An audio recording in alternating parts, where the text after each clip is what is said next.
আপনি এতক্ষণ পর্যন্ত এগুলা কি করলেন? এলা পাঁচটা বাপ পাতা কুড়ে এলেন। আচ্ছা, কতগুলা পাইছেন? এই আর তুই বাপ না মাথা আপনার ছেলে মেয়ে কয়জন? আমার মেয়েরা নাচি পুতি আছে বাপ ও নাচি পুতি এলা আপনার ছেলে নাই? না ও, আচ্ছা। মেয়েরা আছে তা আপনি কি করে খাওয়া দাওয়া করছেন এখন? এই মেসে বেশ কাজ কাম করে চাই চিনতে খাই কয়জন থাকে? আপনারা কয়জনে থাকেন? হ্যাঁ কয়জন থাকেন আপনারা?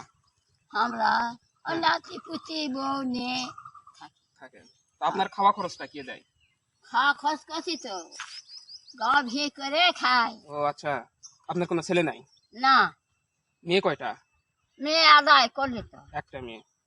দর্শক আপনারা দেখুন, একটি মেয়ে রয়েছে, তার কোনো ছেলে নাই, তারপরে সে এত কষ্ট করে এত পরিশ্রম করে সে তার নিজের সংসার নিজে চালাচ্ছে। আপনার ঘর বাড়ি যেটা, আপনি কোথায় আছেন? আপনার নিজের ঘর বাড়িতে আছেন? আমার নিজের ঘর বাড়ি ওই ওই পাড়া আছে বাবা আচ্ছা, সন্ন্যাসী সন্ন্যাসতলী। তা এখন এই জায়গায় কেন আপনি? এই সন্ন্যাসী আমার জামাই আসলো তো আচ্ছা, সেই আমার জামাই এসে নিয়ে আসে আমাকে দেখানো শুধু আমি আনিস নাই ওই জন্য আমার জামাই এসে নিয়ে আসে এখানে আপনার জামাই আপনাকে হ্যাঁ আসছে। জামাই আসা সে জামাইটা মরে গেল অ্যাক্সিডেন্ট হয় আচ্ছা, এটা যদি বেশি ভারী লাগে যাক, রাখেন একটু পরে নিয়ে না আসবেন। ভারী লাগছে, রাখেন। না দেখুন কতক্ষণ সে সারাটা দিন, একটু ক্যামেরাটা কাছে নিয়ে আসলে দেখতে পারবো আমরা, সারাটা দিন সে কতটুকু পাতা সে জ্বালানির জন্য জোগাড় করেছে। হ্যাঁ এইটুকু হলো আপনার কতদিন যাইবে?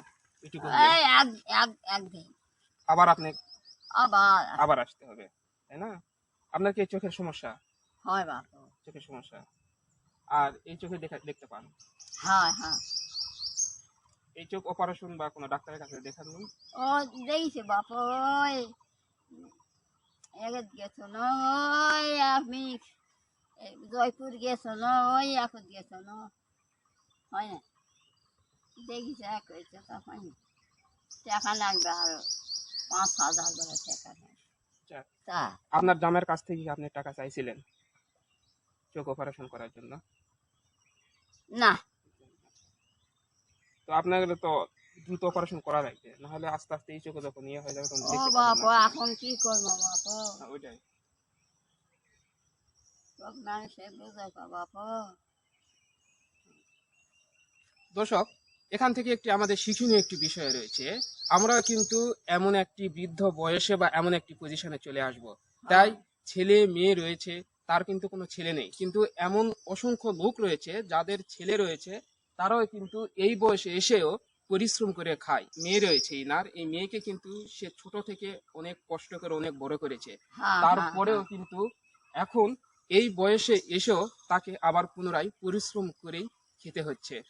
তো তাই আমরা নিজে নিজে সতর্ক হই, ছেলে মেয়েদেরকে সুন্দরভাবে সুন্দর করে মানুষের মতো মানুষ করে গড়ে তুলি, যাতে বৃদ্ধ বয়সে শেষ সময়ে আমাদের ছেলে মেয়েরা আমাদেরকে দেখে, এবং ছেলে মেয়ে যদি আমাদেরকে নাও দেখে তাহলে যেন আমরা এরকম পরিস্থিতি গড়ে নেই যেন শেষ বয়সে সুন্দর করে খাওয়া দাওয়ার একটু সুস্থ ব্যবস্থা এবং থাকার সুস্থ ব্যবস্থা করতে পারি। এইটুকু এই ভিডিও থেকে শেখার একটি ব্যাপার রয়েছে। তো আপনার সকালে রান্না বাড়া করা শেষ হয়েছে না এখন চলবে? সকালে ভাত আনতে খাইতে পারে সকালে কি দিয়ে ভাত রাঁধছেন আপনি?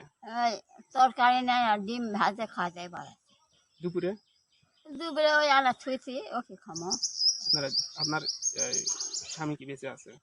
আমার স্বামী এদের কোন না ছুঁয়ে আমার চল মারা গেছে বাপ ও আচ্ছা আচ্ছা। খুবই দুঃখ আপনার নাম?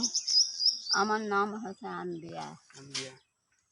দর্শক, তাহলে দেখুন, এই বয়সে এসেও, এই শেষ বয়সে এসেও তাকে এইরকম পরিশ্রম করে, এক হাতে দেখছেন আপনারা ঝাড়ু রয়েছে, অপর হাতে রয়েছে একটি বস্তা, সারা দিন এই রোদের ভিতরে গরমে তাকে কুড়িয়ে নিয়ে যেতে হয় তার জ্বালানির কাজে ব্যবহার করার জন্য, তারপর সে রান্না করে খায়। আমরা তার মুখ থেকে শুনলাম সে কিন্তু সকালে রান্না করে রেখেছে এবং দুপুরের জন্য একটু রান্না সে রেখেছে পরবর্তীতে খাওয়ার জন্য।